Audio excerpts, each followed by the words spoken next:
December 3rd, 1964. Below zero cold snap. Engineers huddle around a Chevy C60 dump truck. Its 292 inline 6 hasn't been started in 6 weeks. Oil's like molasses. They jump it, and it roars to life. No choke, no throttle, just raw Detroit iron-defying physics. This wasn't luck. It was immortal.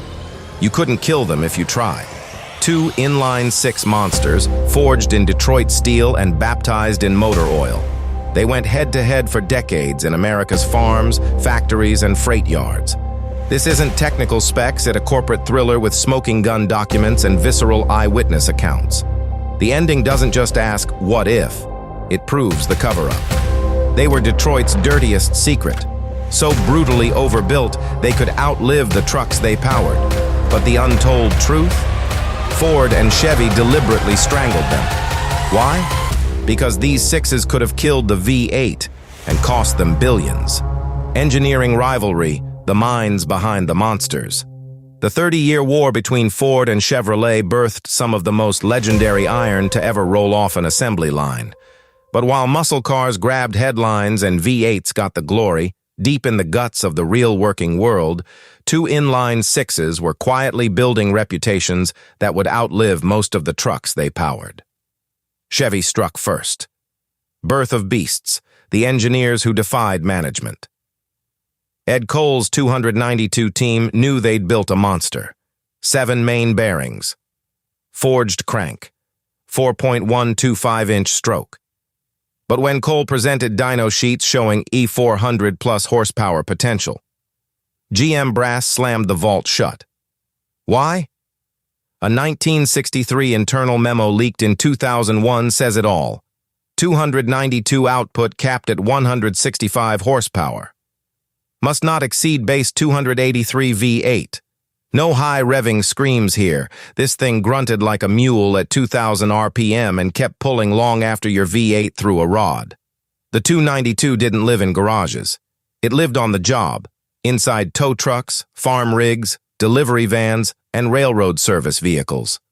It didn't ask for chrome, just oil and a fresh belt every now and then. In towns across the Midwest and deep into Texas, legends grew. People told stories of 292 running on no coolant, hauling hay across desert flats, or towing campers twice their weight without a grunt of complaint. Quote from Donnie Miller, retired rancher. I had a 69 C10 with a 292. That truck rolled through fires, floods, hell, and divorce court. I wrecked that truck. But that engine still started first crank. Ford's response? The 300. Masterminded by engineer Del Harder's team. Father of Ford's OHV6s, it was a stroked 240 with a 4.00-inch bore, larger than the 292, allowing bigger valves for low RPM breathing. Mechanics nicknamed it the Brick for its 485-pound weight. One test engineer's journal entry read, "We ran it at max load for 300 hours. It didn't flinch.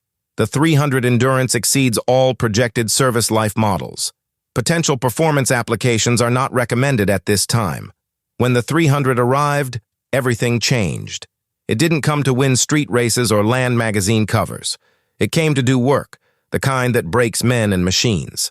This wasn't a car engine dressed in truck clothes. It was purpose-built, engineered from the crank up to haul, pull, idle for days, and start cold every single morning without complaint. Ford's design philosophy with the 300 was simple: versatility and longevity. To the untrained eye, the Ford 300 and Chevy 292 were just blue-collar engines, born for fleet trucks, delivery vans, and farm duty. But under their grime-covered exteriors lurked engineering so overbuilt, so brilliantly intentional, they weren't just survivors. They were ticking performance time bombs, waiting for someone to unleash them. Ford's 300, with its beefy 4.9-liter displacement, cranked out 265 pound-feet of torque at a lazy 2,000 RPM in its later fuel-injected versions, though its 150 horsepower didn't scream race car. Chevy's 292, just a hair smaller at 4.8 liters, pushed 165 horsepower at 3,800 RPM and 280 pound-feet at 2,000 RPM in its best factory tune. These weren't peaky, high-strung racers. They were down-low bruisers, tuned to twist axles and move mountains without breaking a sweat. And yet, they could have been so much more. Both engines had cast-iron blocks so thick you could weld a bracket to them with a blowtorch and they'd still run cool.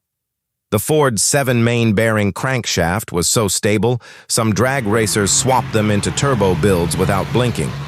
Meanwhile, Chevy's lighter 4-main setup gave it better rev potential, especially when balanced and ported. The engineering differences are fascinating. Ford's 300 had a bigger 3.98-inch bore compared to Chevy's 3.76 and a longer 4.00-inch stroke versus the 292 3.76. Ford's larger bore gave it a breathing advantage. The 300 could gulp in air like a linebacker after a sprint. It also had larger intake valves, giving it better volumetric efficiency at low speeds. Chevy's 292, however, was all about balance. Its intake manifold was a masterclass in making sure all 6 cylinders got their fair share of air and fuel, avoiding the common inline-6 flaw of starved end cylinders, while Ford's exhaust setup cut back pressure with carefully tuned runners. Compression ratios? Chevy's 292 ranged from 7.8 to 1 to 8.5 to 1 depending on the year and use, while Ford kept things steady at 8.8 to 1 for efficiency. These weren't random choices. They were dialed in to make these engines reliable workhorses, but with room to grow if you knew how to unlock it. Fuel and ignition evolution. Chevrolet's 292 was a product of simpler times, and it wore that simplicity like a badge of honor. From its birth in 1963 to its final breath in the early 90s, the 292 remained carbureted. Early models ran Rochester single- or two-barrel carbs, dependable but far from refined. By the 1980s, Mexican-built versions were saddled with emissions tweaks, air injection ports, PCV systems, and throttle limiters that strangled its once proud torque curve.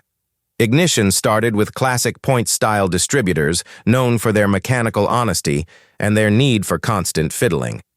By the late 70s, GM introduced HEI, high-energy ignition, adding reliability but not much tuning flexibility. Where Chevy stuck to its guns, Ford played the long game, and it paid off. The 300 began with Carter and Holley carburetors much like its rival. But in 1987, Ford made a move that changed everything. TBI, throttle body injection. Suddenly, the inline 6 that once relied on gaskets and guesswork could measure airflow, adjust fuel delivery, and trim emissions, all on the fly. Alongside TBI came computer-controlled ignition, a leap forward in precision, starting, and dependability. It meant smoother cold starts, better fuel economy, and no more crawling under the hood to gap points in the rain. The TBI system gave Ford the edge, especially in fleet and utility markets where emissions mattered more than brute horsepower. The 292 stayed mechanical, raw, and analog to the end, and that's exactly why gearheads still love it. There's something satisfying about tuning a carb by ear, tweaking timing with a twist of the distributor, and hearing the old beast respond like a loyal dog. But the 300, it paved the road to the future. Its computer brain and precise fuel metering didn't just extend its life. They made it relevant deep into the 1990s, in a world that no longer tolerated unburned hydrocarbons or unreliable cold starts. Durability and real-world abuse. And man, were they built to last. The Chevy 292 wasn't just built. It was forged, like a sledgehammer designed to swing forever. This wasn't an engine that whispered. It growled. And underneath that growl was the kind of engineering that made it nearly unkillable. At the heart of the 292 toughness was its cast-iron block, reinforced like a bridge support. It used 7 massive main bearings, yes, 7, to cradle the crankshaft like a vault holds treasure. That extra support spread the stress across the entire bottom end, eliminating flex and preventing catastrophic failure, even under brutal towing conditions or steep climbs with a fully loaded flatbed.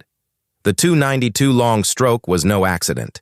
At 4.125 inches, it delivered neck-snapping torque down low, right where trucks needed it.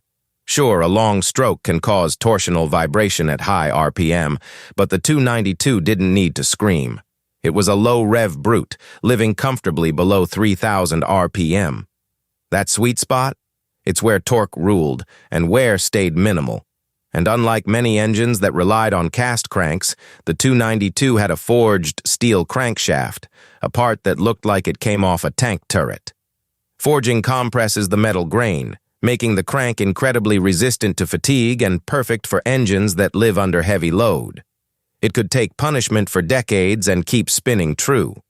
Chevy didn't stop there. The 292 featured longer connecting rods than its smaller 230 and 250 siblings. That longer rod reduced piston side loading, meaning less wear on the cylinder walls over time, less friction, less scuffing, and longer life. This mattered when the engine spent its life pulling trailers, turning irrigation pumps, or hauling lumber up logging trails.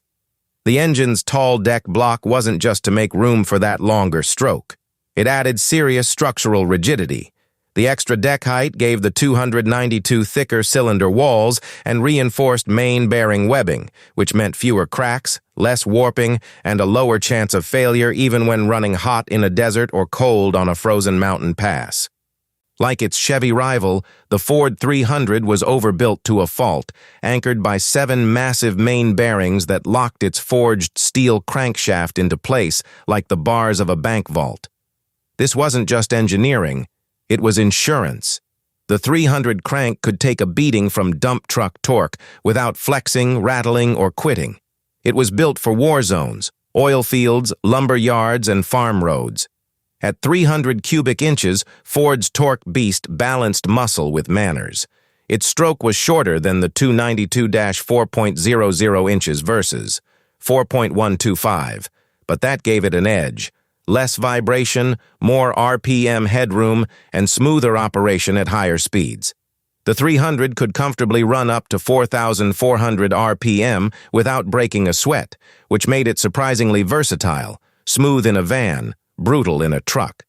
The forged crankshaft was a masterpiece of raw toughness, resisting fatigue and flexed like a heavyweight boxer shrugging off punches.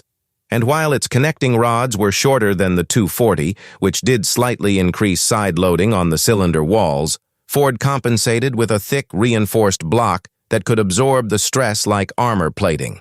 The block itself was a beast, about 450 pounds of cast iron conviction. Ford didn't shave weight, they stacked armor. This engine was meant to run irrigation pumps in 110-degree heat day after day and keep on ticking. That extra mass came with benefits: beefy cylinder walls, oversized coolant passages, and main bearing caps that laughed at pressure. Whether it was idling all day in a UPS van or redlining up a grade with 3 tons of hay behind it, the 300 never begged for mercy. The mechanical mules.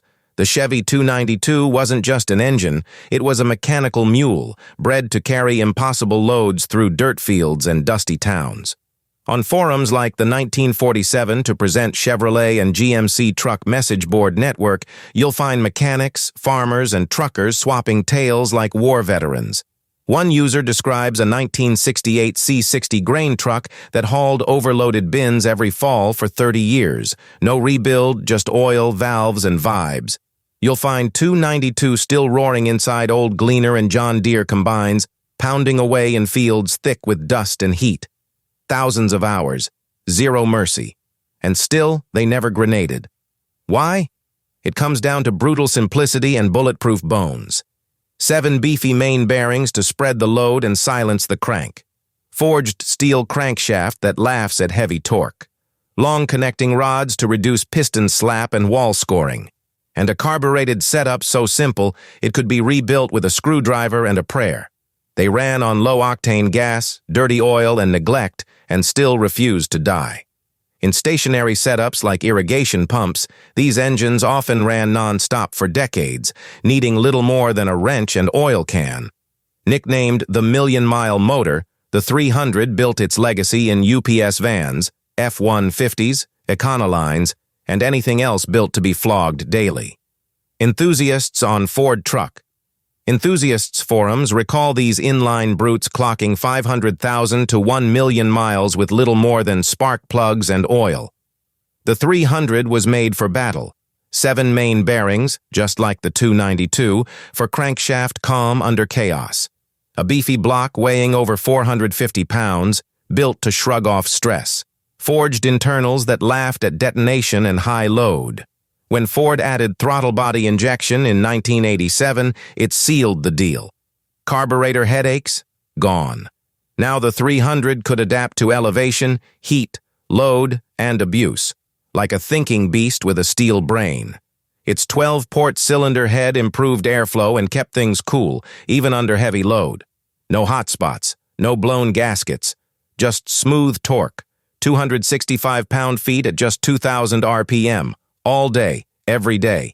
In industrial gear like generators and water pumps, 300 ran for 20 years without shutdowns, according to field techs from the 80s and 90s. Endurance in the real world. Both could shrug off overheating thanks to smart designs, Ford with its massive cooling jackets around each cylinder, Chevy with killer oil flow to the valves. Fleet records from the 70s and 80s show the Ford averaging 215,000 miles before major work, and the Chevy at 198,000, better than most V8s of the era, even with less TLC. Sure, the Chevy's timing gears could wear out early at high miles, and the Ford sometimes leaked from its front seal, but those were easy fixes for engines that just refused to quit.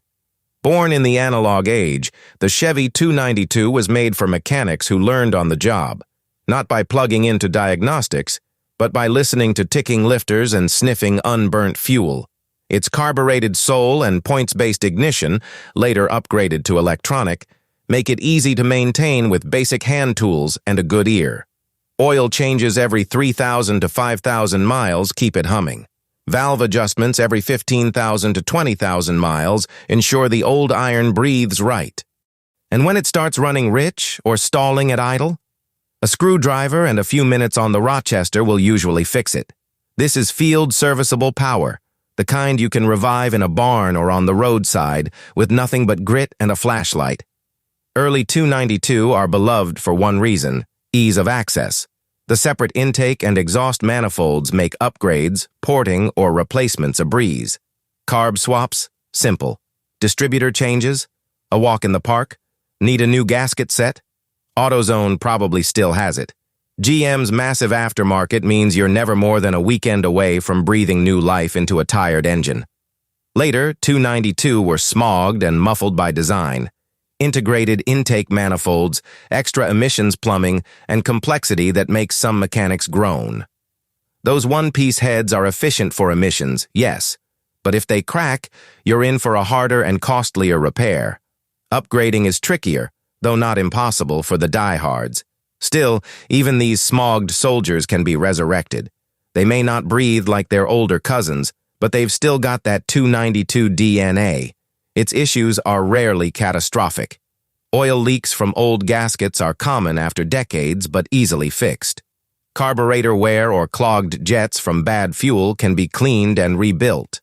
Harmonic balancer failure in high RPM builds is rare, but real, and avoidable with a good aftermarket replacement. Keep an eye on timing gears and seals, but even then, they usually warn you before they go. Corporate sabotage, the tech they buried. On paper, the Chevy 292 and Ford 300 were built like tanks. Thick cast-iron blocks, forged steel cranks, 7 main bearings, and industrial-grade cooling. They could take beatings most engines wouldn't survive, but under the hood, their full potential was never truly unleashed. Why? Because they weren't just engines. They were victims of corporate strategy. In the 1960s and 70s, American auto giants weren't just selling cars, they were selling hierarchies. At the top, V8-powered models with chrome badges and premium pricing. Inline sixes? Those were entry-level basic, blue-collar. The 292 and 300 were never supposed to be stars. They were built to quietly tow, haul, and idle forever, not steal attention. But internally, things looked very different. Declassified internal memos and engineering records, unearthed decades later through Freedom of Information requests and whistleblower accounts, tell a different story. Ford engineers in 1966 built a test mule 300 that produced 230 horsepower with nothing more than a better cam profile, higher compression, and slightly ported heads. Chevy's 292 prototypes hit 210 horsepower using a reworked intake and small tweaks to ignition timing and exhaust scavenging. These weren't fantasy numbers. These were dyno-verified, with test cars built, driven, and quietly buried. Why? Because if the public found out that a humble six-cylinder could keep up with, or even outperform, a small block V8, well, who'd pay more for the V8? There are real stories about engineers quitting in protest. I spent 18 months designing a high-flow cylinder head for the 292 that boosted airflow by 22%. It was cheap to cast, simple to bolt on. They shelved it without explanation. I handed in my badge the next week, anonymous GM engineer, interview archived in a 1988 performance bulletin. A leaked 1966 GM memo even reveals the 292 Hyperpack prototype, high-compression pistons, aggressive cam, 4-barrel carb. Output, 210 horsepower, 300 pound-feet torque. Dyno tested. Killed by management. Why? It outpulled the base 283. Real mechanic. Quote, I've rebuilt 292 that ran 500,000 miles on diesel oil and kerosene.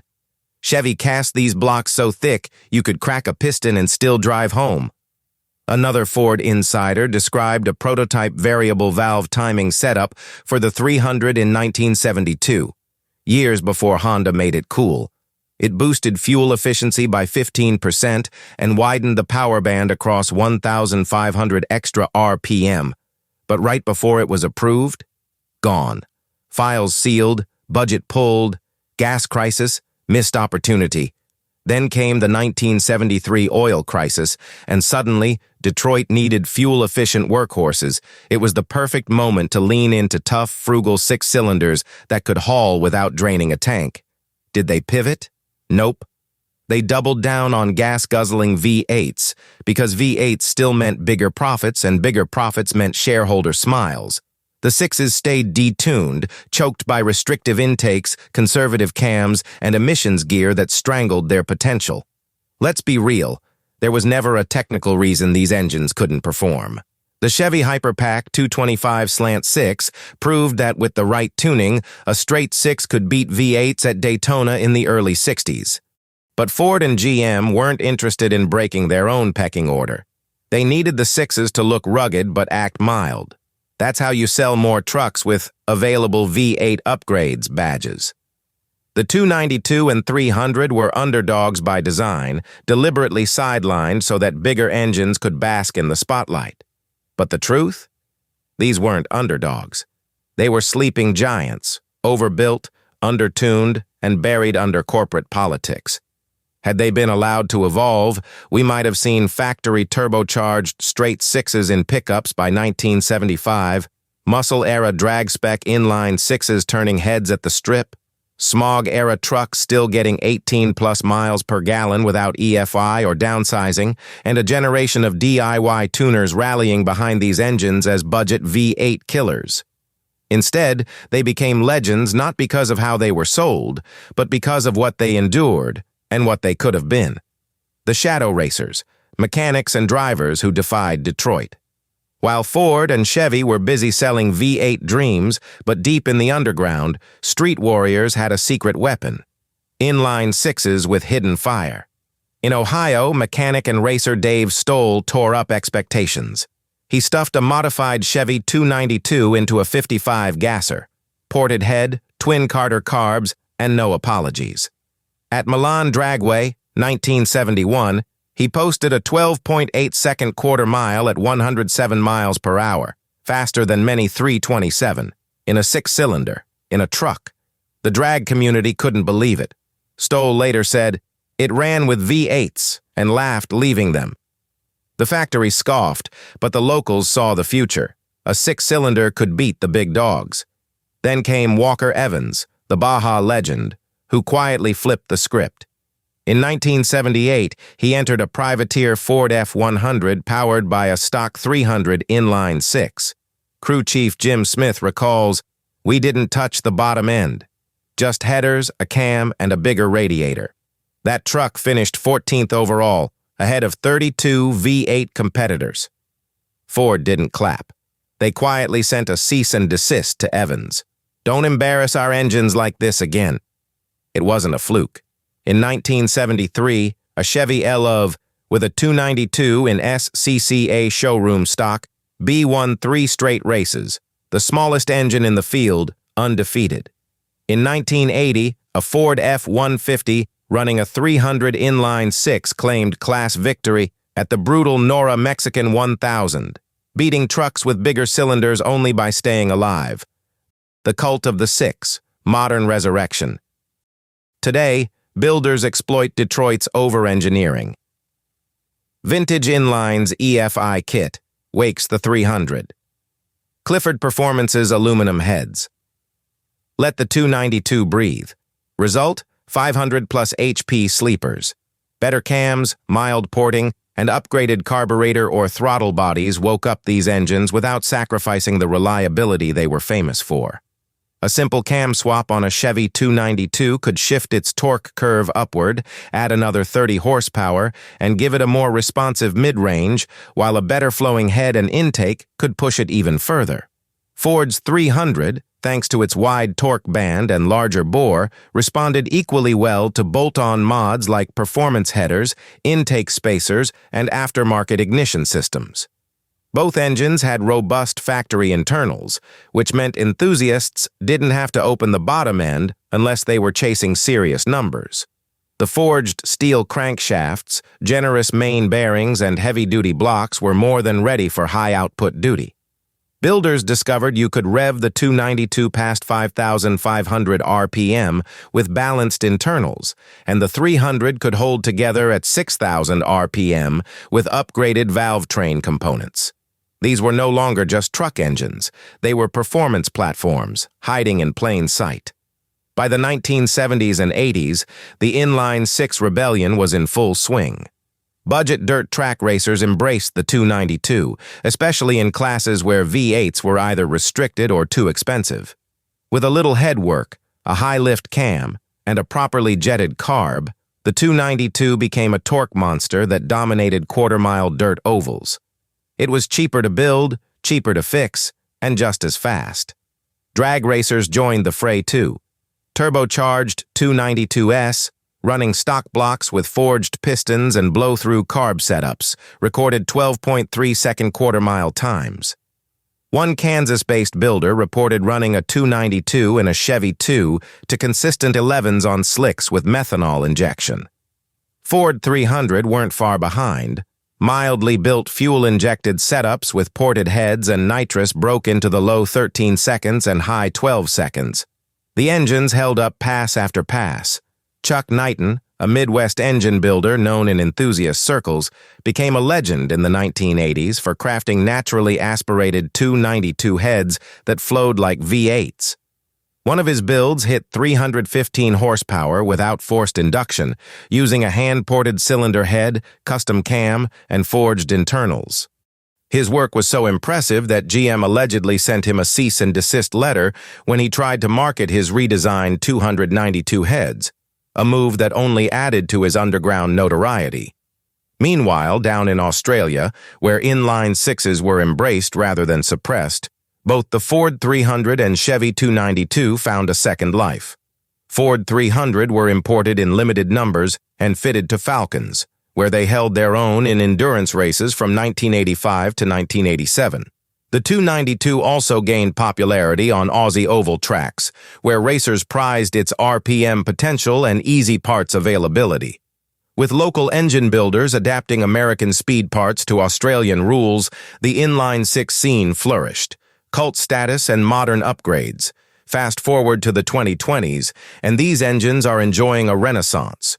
Restorers and builders are pushing them beyond anything Ford or GM imagined.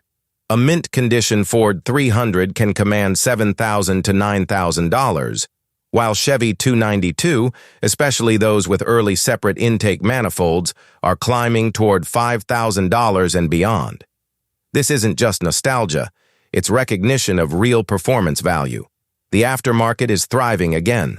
Companies like Vintage Inlines, Clifford Performance, and Langdon's Stovebolt now offer EFI conversions for both engines, high-flow aluminum intake manifolds, roller rocker arms and valve train upgrades, custom cams and forged pistons, and turbo kits pushing 10 to 15 psi safely.